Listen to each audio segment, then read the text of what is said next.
Bonjour, je vais vous présenter aujourd'hui une astuce ultra rapide et simple à mettre en œuvre pour gérer l'affichage des zéros sur vos feuilles de calcul. En temps ordinaire, pour activer ou désactiver les zéros sur vos feuilles de calcul, vous allez dans le menu Fichier, Options, Options avancées, et là vous faites défiler la zone de droite à l'aide de votre souris jusqu'à la zone Options d'affichage de la feuille de calcul et vous cliquez ou décochez la case Afficher un zéro dans les cellules qui ont une valeur nulle. Première contrainte, c'est que on a toujours du mal à localiser cette option parmi la foultitude d'options d'Excel. La seconde contrainte, c'est qu'elle se gère feuille par feuille. Donc, si vous souhaitez l'activer sur toutes les feuilles de vos feuilles de calcul, vous devrez réactiver cette option ou la désactiver feuille par feuille. Et enfin, la troisième limite de cette option, c'est qu'elle s'applique à l'intégralité de la feuille de calcul. Vous ne pouvez pas décider de laisser les zéros affichés sur certains emplacements de votre feuille de calcul et les désactiver à d'autres emplacements, ce qui, dans certains cas de figure, pourrait être utile, comme dans le cas que nous allons évoquer dans quelques instants. Donc, l'astuce que je vais vous proposer va vous permettre de vous affranchir de toutes ces contraintes. Pour cela, nous allons utiliser le formatage personnalisé sous Excel.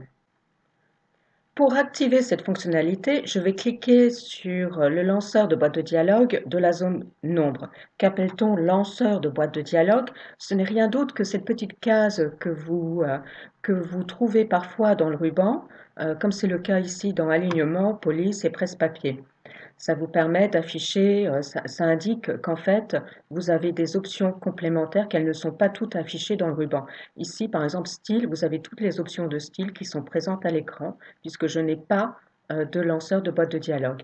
Ici, par contre, ce n'est pas le cas. Donc, j'active le lanceur de boîte de dialogue nombre et je vais activer personnaliser. Si on y réfléchit bien, sur Excel, vous pouvez saisir 4 types de données et seulement 4. Effectivement, dans une feuille de calcul, que pouvez-vous saisir? Eh bien, vous pouvez saisir des valeurs positives, des valeurs négatives, des zéros ou du texte. Ça fait bien 4 types de données. Dans ma boîte de dialogue, j'ai ici une copie écran de ma boîte de dialogue format de cellule personnalisé. Eh bien, je peux formater chacun de ces types de données de façon séparée. Et pour cela, eh bien, dans ma boîte de dialogue, je vais les séparer par un point-virgule. Vous voyez, ici, le premier champ va concerner le formatage des valeurs positives, le deuxième champ, les valeurs négatives, le troisième champ, le zéro, et le quatrième, l'affichage de texte. Cette fonctionnalité, le formatage des nombres positifs et négatifs, est extrêmement complexe, donc ça fera l'objet d'un sujet ultérieur. Aujourd'hui, on va plutôt s'intéresser à l'affichage du zéro. Donc on le voit, c'est le troisième champ. Donc pour accéder au troisième champ, il faut bien que je tape deux points-virgules pour formater les zéros. Revenons à notre feuille de calcul. J'ai ici un relevé de notes pour des élèves et vous voyez que certains d'entre eux n'ont pas forcément des résultats très probants dans des matières. Par exemple, ici, Pablo a un 0 en physique, Denis a des lacunes en économie, de même que Jérôme en langue étrangère. Il est important que ces zéros, qui sont des notes, apparaissent bien dans notre relevé de carnet de notes. Par contre, tout en bas du tableau, vous distinguez également des zéros. À quoi correspondent-ils? Eh bien, si vous regardez bien, elles font référence à une liaison avec la feuille élève. Donc ici, je fais référence à des élèves qui n'existent pas sur la feuille correspondante. Hein, si vous le voyez, de la ligne 13 à la ligne 17, je n'ai rien dans mon relevé de notes, ici, A13, A17, je n'ai aucune donnée, ce qui explique ici la présence des zéros. Donc typiquement, voici un cas de figure que ne pourrait pas gérer l'option par défaut d'Excel pour le formatage des zéros, parce que j'avais le choix entre masquer tous les zéros, y compris dans le carnet de notes, et en bas de mon tableau. Donc je ne pouvais pas résoudre cette problématique, masquer les zéros à certains endroits, les laisser à d'autres. Donc, pour gérer cette problématique, je vais donc sélectionner les zéros que je souhaite masquer, ici, et vous voyez qu'ils ont un affichage standard. Donc, je clique sur ma boîte de dialogue, je vais dans Personnaliser. Ici, je vais laisser standard, ce qui ne me pose aucun souci. Un standard gère ici l'affichage des nombres positifs. Donc, comme il y a du texte, de toute façon, ça n'a aucune incidence. Ici, donc, j'ai les nombres négatifs. Donc, ce n'est pas ce qui m'intéresse. Je passe au champ suivant.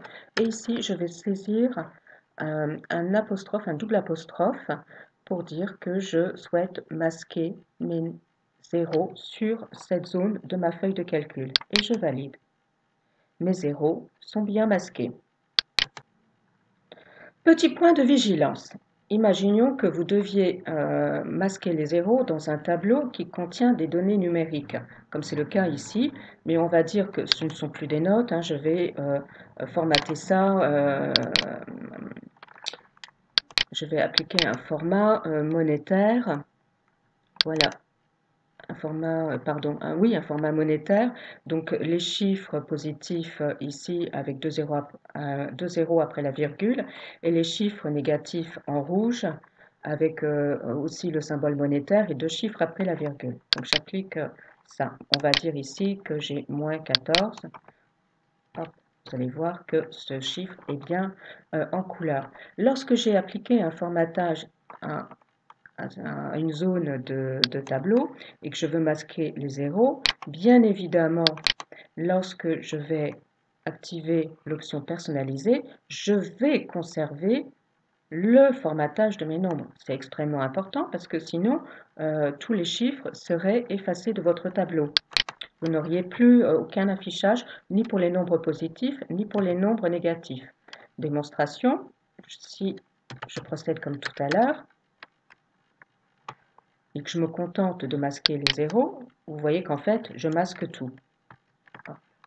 Donc, ce n'est pas la bonne solution. Vous devez obligatoirement laisser les formatages positifs et négatifs et accéder enfin au troisième champ pour masquer les zéros.